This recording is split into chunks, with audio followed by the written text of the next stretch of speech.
Game one went to the Miami Heat, who started off strong, but were thrown off by Philadelphia's use of the zone defense and a strong shooting night from Tobias Harris. But with Jimmy Butler struggling and Miami struggling with their three-point shooting, it fell on Tyler Herro to save the day with a 25-point burst to help the Heat hold on for a 106-92 win. We break down what went right, who stepped up, and much, much more on today's playoff edition of Locked On Heat.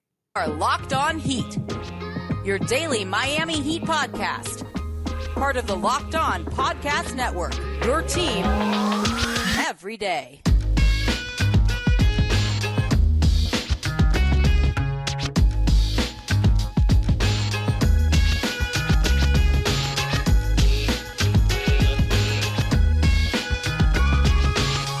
Hello, Heat Nation. It's a Tuesday edition of Locked On Heat, your daily podcast covering all things Miami Heat, however you may be listening or watching on YouTube, Odyssey, or on your favorite podcast app.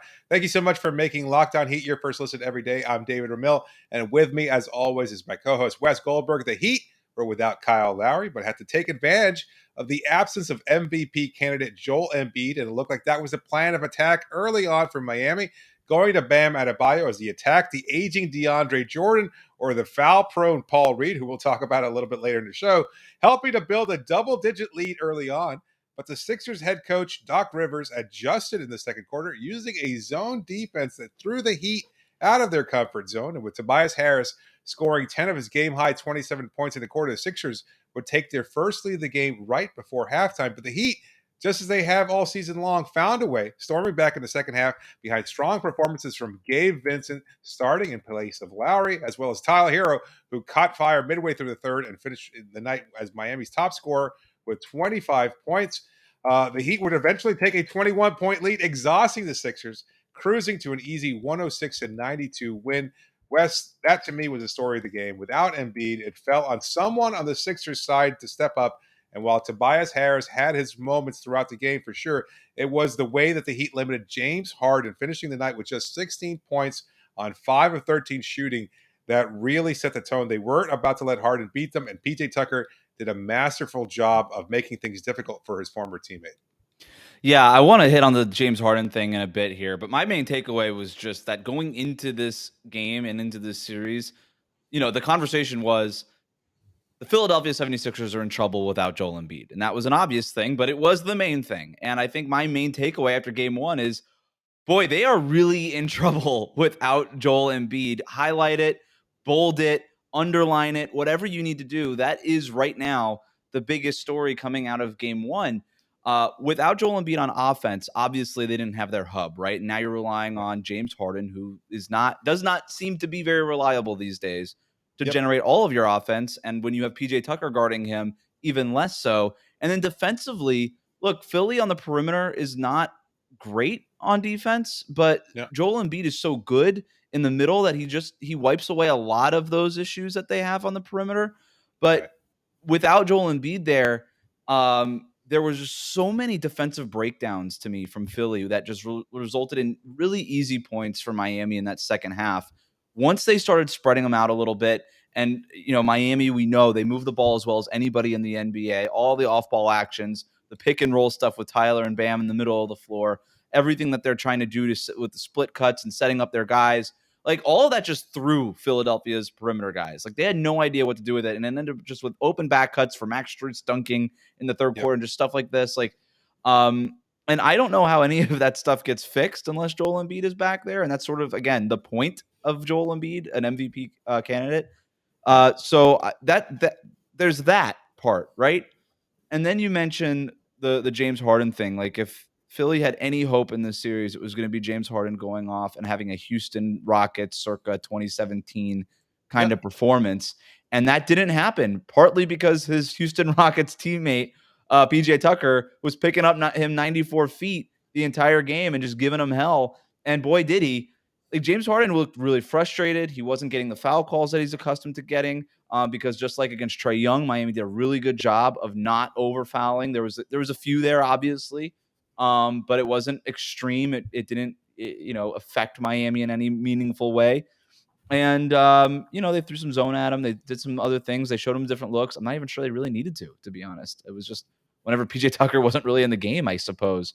And then Jimmy Butler didn't even play the entire fourth quarter. James Harden played half of it.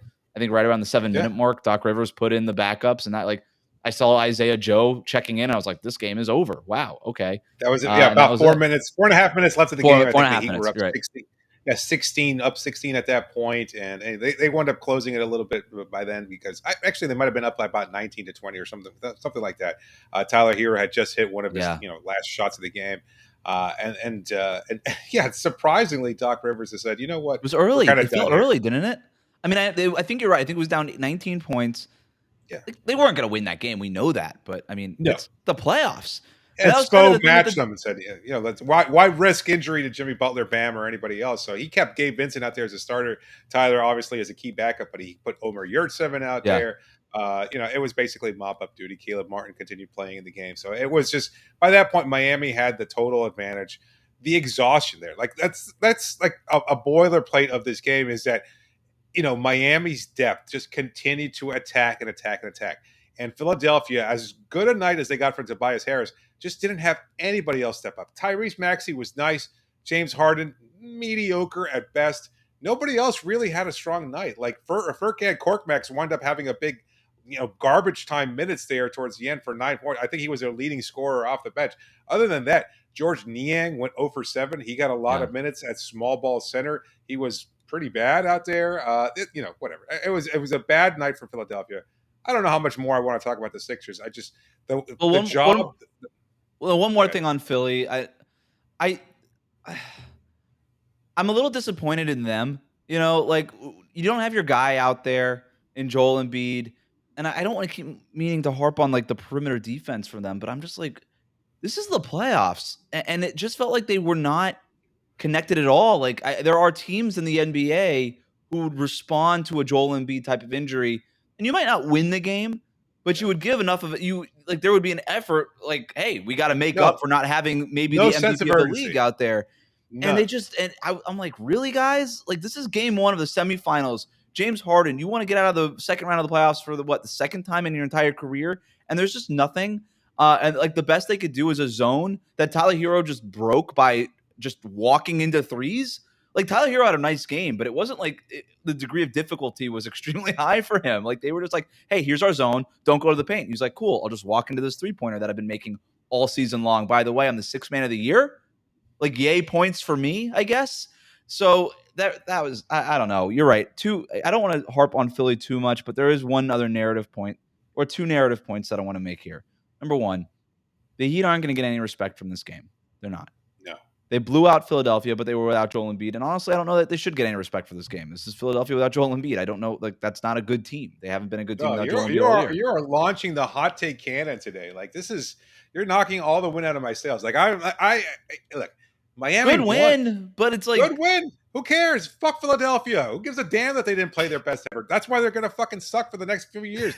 Fuck the process. Fuck the city of brotherly love. They can't do shit. Doc Rivers was a disaster from day one. He can't motivate that team. He started DeAndre fucking Jordan at 40 fucking years old. They don't know what the fuck they're doing there. The DeAndre Jordan quote at the end where obviously a reporter asked him about starting DeAndre Jordan, who was, I believe, a minus 22 tonight. Is that right? minus 22 tonight. And he said, I'm going to keep starting him whether you like it or not. Whatever that combative, that is probably my favorite NBA subplot of the last 2 months is Doc Rivers defending DeAndre Jordan and just that contentious relationship with reporters asking about why he continues to do it. It's just incredible. It's great drama. But 2 narrative points about this coming out of it is the fact that the Heat aren't going to get any. They're just not. They're not going to get any respect from this game. They're not. And not just because they blew out the Sixers without Joel Embiid, but they also blew out Atlanta in every game except for one in that first round. And they have just been kind of wiping the floor with whatever opponent was given to them. And after the Atlanta series, it was just Trae Young. Trae Young's going to make 3rd-team All-NBA at minimum, okay? He's a really awesome player. And the fact that the Heat made him look not awesome is an accomplishment and deserves people's respect. That was my argument coming out of the series. Now coming off of this one, you know what? Yeah, they limited James Harden. We should talk about that. They probably they won without Joel Embiid. The other part of this, the other argument I want to make too, is I'm actually bummed that Joel Embiid's not playing in this game and not in this series right now. And we don't know when he's going to come back. We don't. Who cares? But I do. I want him to play Because you know what? I think the Heat could have won this series straight up. I really do. With Joel Embiid playing, I think the Heat could have won this series straight up. And if they had, then we would have started talking about watch out for Miami. They deserve your respect because they just beat maybe the MVP of the league, right? In Joel Embiid. And they're not going to get that opportunity. They're not. It really bums me out. Not only because I really enjoy watching Joel Embiid, I do, and I think that would have been a They really wouldn't have interesting gotten it matchup anyway. from a great They wouldn't have basketball. done it anyway. They would have flipped it. They would have flipped the question regardless. Even if Embiid had been on the floor, the Heat would have gotten respect because the Sixers were behind the 8 ball because they had to incorporate older James Harden. They traded for him midway season. I mean, maybe wait till you're next right. year. They're gonna pick it up, et cetera, et cetera. I'm just tired of the constant excuse making from national media, kind of overlooking what Miami is, and not kind of overlooking what Miami has been able to accomplish all year. They're quiet. They've quietly been the best team in the Eastern Conference. And right now, everybody's talking about the Boston Celtics. They're talking about Joel Embiid. They're talking about Giannis Antetokounmpo. All great players, all great teams. Miami beat them all in the regular season, and they're likely to beat them all during the playoffs too.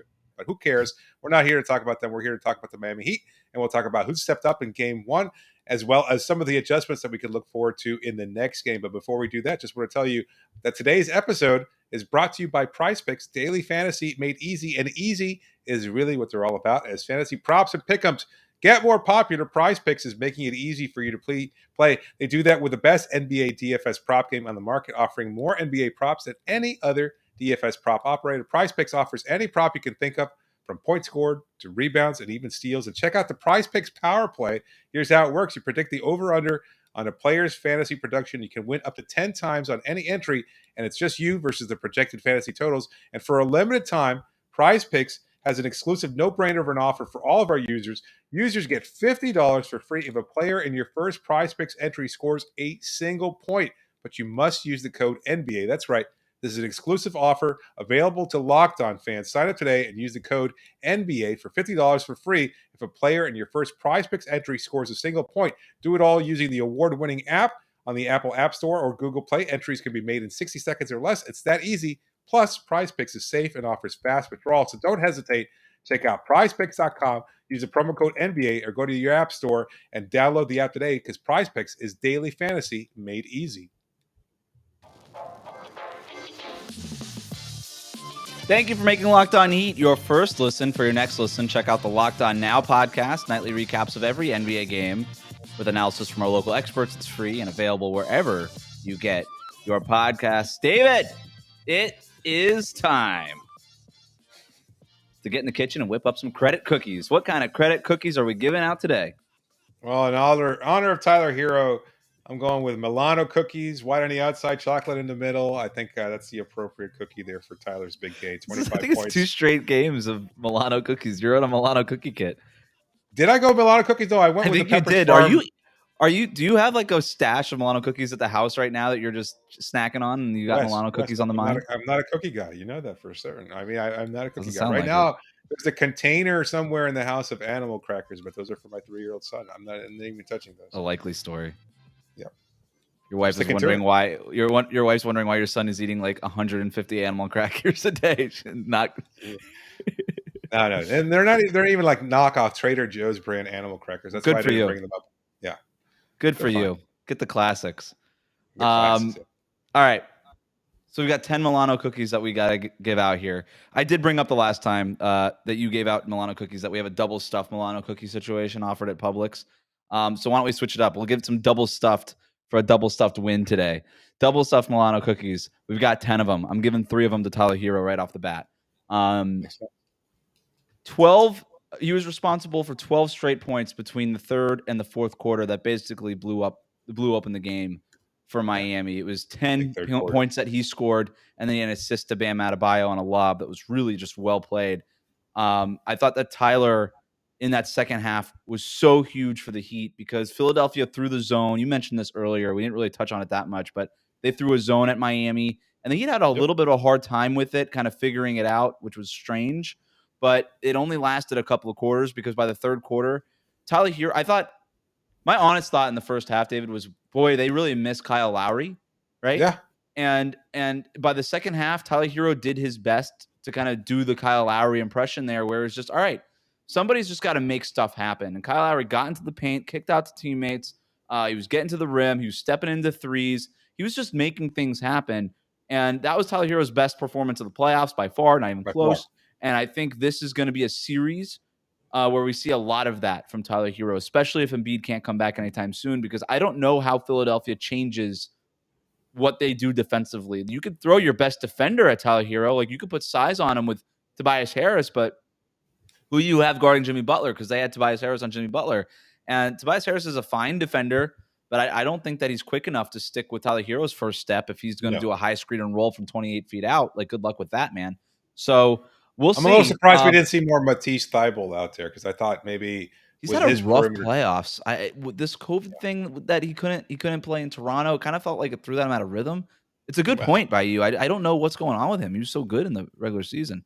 He's going to make like all defensive team, because it's a regular season award, obviously. But they could have used him out there tonight, because Tyler was cooking. 5 points in the third quarter, 8 points in the fourth. The deciding factor by far. Again, Miami pushing their lead to over 20 points based on that strong showing. Peppering in some strong performances from Gabe. You mentioned Bam and the connection there. A lot of questions after the game to Tyler and everybody else about the pick and roll combination between Bam and Tyler. And Spo answered how that kind of connection has grown with just increased reps, familiarity, showing that just a connection there, a connectivity between the two players that has grown. That there are young guns, as what Spo said, and I really like that. That this is the centerpiece of the team moving forward, the youth movement of as well. As you consider Miami this veteran-laden team, and they certainly are that with an older Jimmy Butler, Kyle Lowry, PJ Tucker, etc. But you've got Bam, you've got Tyler there, and the connection that they've shown this year that's continued to grow this year. And Tyler's just his third season. Really, just a good thing to look forward to for many years to come for Miami Heat fans. Well, you mentioned Bam. He's getting 4 Milano credit cookies here. 4. The most that I'm giving out. The most that I'm giving out. More than PJ. Yeah, PJ's getting 3. That's it. That's all 10. Those are my 10. Those are the 3 guys getting credit cookies. Wow. I thought they won the game for the Heat. Like, no disrespect to anybody else on the Heat, but like, they won the game for Miami tonight. Like, it was those 3 dudes. That's fair. Bam's getting 4 of them because he was incredible, man. Like, I love PJ's defense on James Harden, and he came up with some really big 50-50 balls. He was awesome. He's getting 3 credit cookies. No shade, right? He's getting like 3 double stuffed Milano cookies is nothing to sneeze at, right? But we did the PJ stuff already. Bam Adebayo, though, he was a plus 26 tonight, which wasn't a team high. That was Max Strus, who was somehow a plus 27, which is just like, that was a fine Max Strus game. That didn't scream to me like plus 27. Like, Bam Adebayo really earned that plus 26. I feel like Max kind of he got some freebies there, but 12 rebounds for him, including 3 offensive rebounds. He had a block, he had a couple steals, obviously 24 points on 8 for 10 shooting, made all 8 of his free throws. He was so good. David, just forcing what he wanted to do offensively, which, by the way, he needs to do without Joel Embiid there. We went into this game being like, the opportunities for Bam will be there, and he made the most out of them. And then defensively, he just did Bam things defensively. Just unbelievable. Spo after the game just saying, both ends of the court, he was so critical. And I thought that was that was kind of well said. It was just, he was the best player probably for the Heat on both ends the entire night, Certainly offensively. You can give Tyler a nod there, but 8 of 10 and his free throw shooting, like, this is something that we've seen on and off from Bam all season long. But to go 8 of 8 from the line and getting put on the line by Paul Reed or DeAndre Jordan or anybody else just because there was no answer for him, the biggest, most physical player out on the court, and he dominated tonight the way he should. And he took over the game, and it was a strong showing from him. So continues to show growth after that early bout with COVID affected him right before the playoffs started. It looks like he's shaking that off. He's back to be, the couple of days off, I think, really played a big part in his recovery. And we're starting to see the very best of him at just the right time. Yeah, and Tyler was dealing with like some sort of respiratory illness type thing. And he was working out early today at like 9 a.m. at the arena, trying to get those reps in on a day when the Heat didn't have a typical shoot around. He was there trying to get into the flow of things. It worked. This series, it did. In this series, I think, as long as Embiid is out, this is I thought the last series against Atlanta, that was a Jimmy Butler series, right? Yeah. This series will be a Tyler Herro and Bam Adebayo series for as long as Joel Embiid is not in the series, because the opportunities are going to be there for them. They just will be. And like in game 1, if they can continue to take advantage of them, it's going to be an uphill battle for Philadelphia. Just one more note. I know you said we talked about PJ Tucker already, but PJ, like the effort Wax plays poetic. from him. Just the effort plays from him, phenomenal. The defense, the picking him up, you mentioned all those things, absolutely great. Offensively, he had a fine night, 4 of 9 from the floor for 10 points, but 5 offensive rebounds at a time in the third quarter when the offense wasn't exactly an easy going there. You needed extra effort plays, and PJ was as emblematic of those as anything, Yeah. any other Heat player. Like he was just constantly diving out there. And Spo is not the type of coach to wax poetic, to use your phrase, about his players all that Well, often. we That's got some usually, classic Spo bangers in the press conference afterwards. yeah, Winning basketball, winning plays, and momentum shifting plays. We got the yeah, trifecta in his answer about PJ Tucker. yeah. You could tell there's an incredible level of respect, Yeah. admiration, and appreciation for what PJ does. And it's just, if there's one negative takeaway, and it's not even about PJ necessarily, it's just about the fact that he hasn't been in a Heat uniform until this season. Because this guy he's such a Heat lifer through and through. Yeah. He should have been here years ago to help contribute to Miami's winning ways It and feels to like he be able has to, been a part of the yeah, Heat for longer. yeah, And he's you know fit what? in We're not the only perfectly. ones that say that too, because opponents will say this all the time. Like, the Heat have played so long together. They have Yep. chemistry. And I'm like, what are you talking about? They have 2 new starters this year in Kyle Lowry and PJ Tucker, 2 guys Yeah. who have never They played said for on the the Heat or any of broadcast. these players. Yeah. Yeah. And they've had guys in and out of their lineup all year long. Like, the defining thing about the Heat season is that they've had like a billion starting lineups and have had success no matter which one it was. I don't Yeah. really see any opportunity to build chemistry, but they just play like it. And that's why people think like that. There is a Yeah. chemistry. It exists. I don't know how it exists, but it does. Shout out to Gabe Vincent too. He struggled a little bit from the floor, but he had some big moments there in the third quarter to really help kind of provide a spark for Miami's struggling Yeah. offense. He was essential out there, and it looks like he's going to continue to get the starting I nod. liked Caleb's Kyle minutes Lowry, and Victor's minutes too. Oladipo was a little like a everybody little wasn't shaky, making the perimeter shots, but yeah, a little I shaky. like the activity by both Vic and Caleb in tonight's game. Same with Gabe. All right. Well, we'll talk about the game a little bit further, break down some of the fine points of that game. So stay tuned for that. But before we do that, just a reminder that betonline.net is your number one source for all your betting stats and sports info. You can find all the latest sports developments, league reviews, and news, including this year's basketball playoffs and the start of the Major League Baseball season. BetOnline is your continued source for all your sporting wagering information, from live betting to playoffs, esports, and more. Head to the website today or use your mobile device to learn more about the trends in action. BetOnline, where the game starts.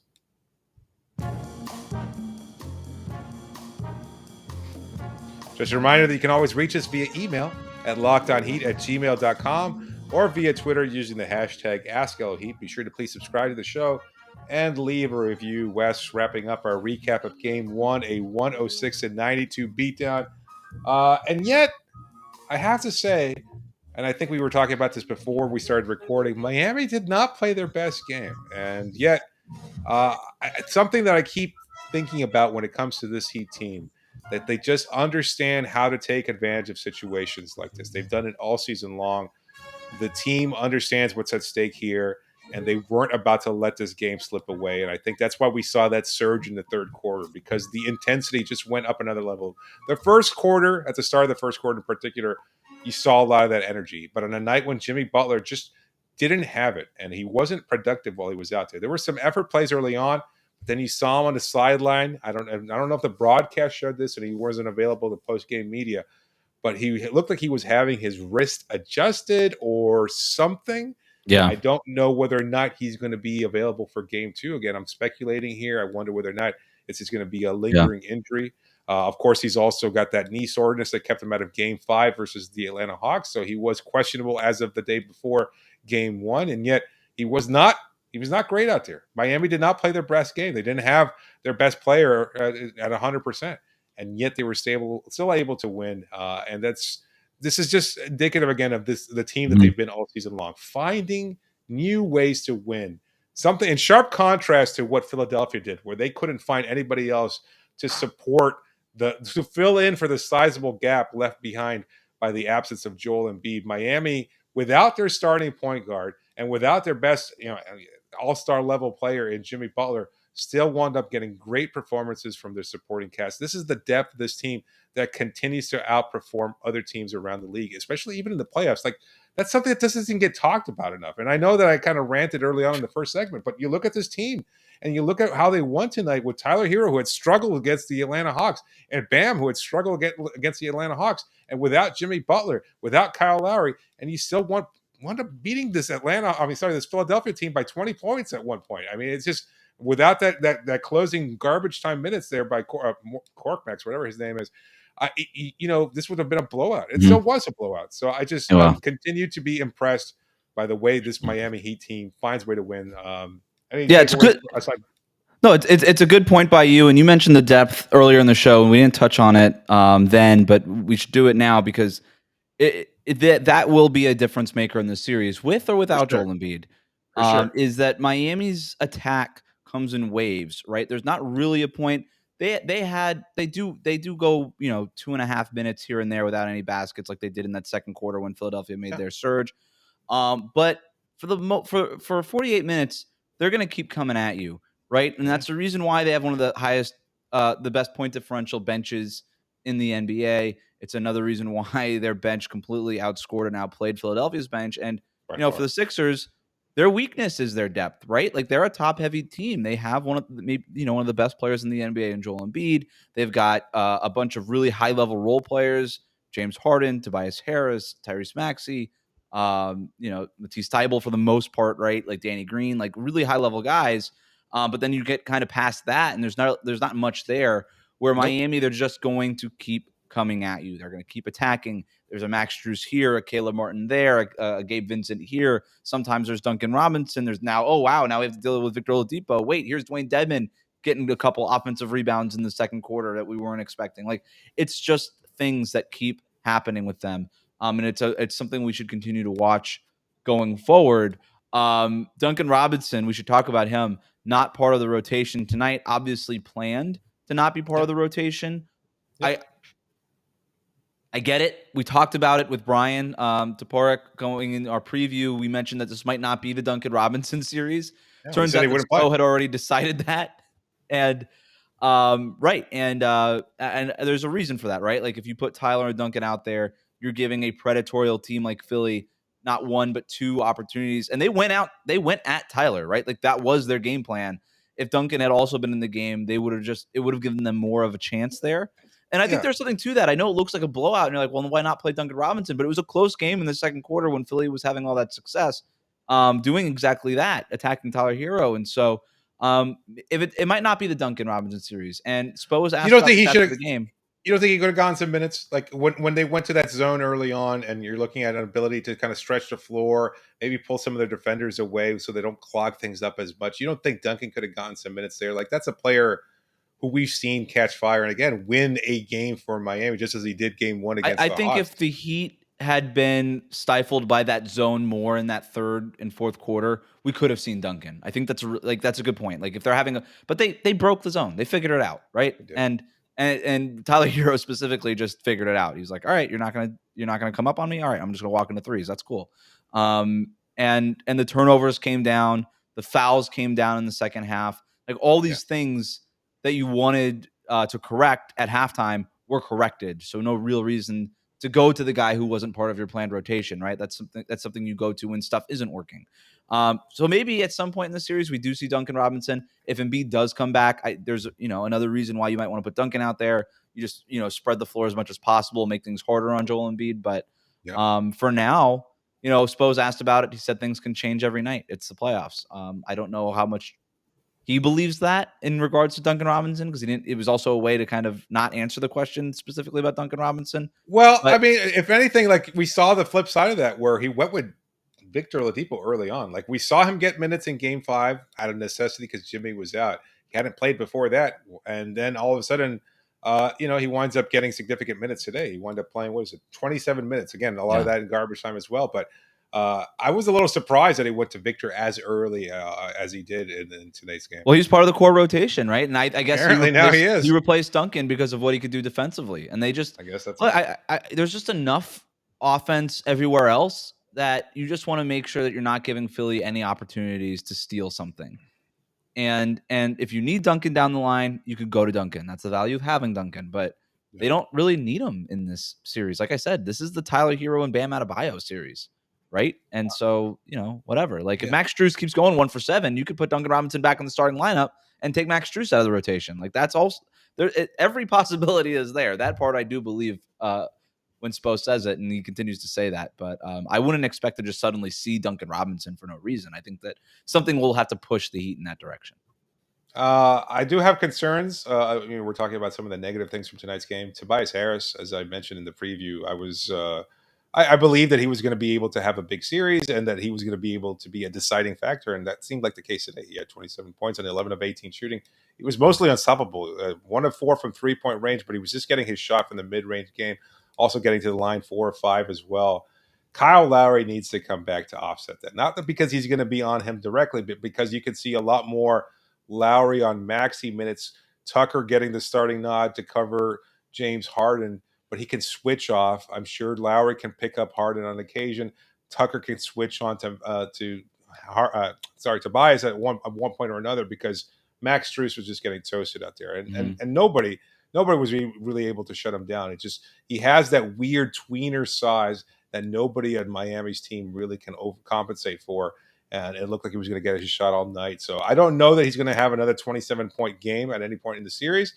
And certainly Miami has to be able to figure it out to some degree. And a lot of that will probably be resolved with the return of Kyle Lowry. No updates from Lowry today, right? No. We didn't hear anything from Spo. Yeah, okay. No, but for Kyle and Jimmy, the Heat will practice on Tuesday, and we'll probably get more information after the practice. But to your Tobias Harris point, yeah, he's the guy that beat Miami in March, right? With just kind of constantly seeking out Tyler Herro. But that also sort of speaks to the simplicity of this Philadelphia 76ers team.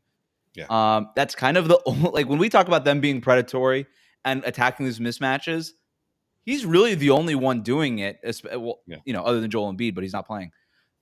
He's the only one doing it, right? And so you kind of just know it. Like, oh, you're going to set this other screen. You're going to set another screen for Tobias Harris, and you're going to just try to get Tyler Herro on him, and you're going to attack him.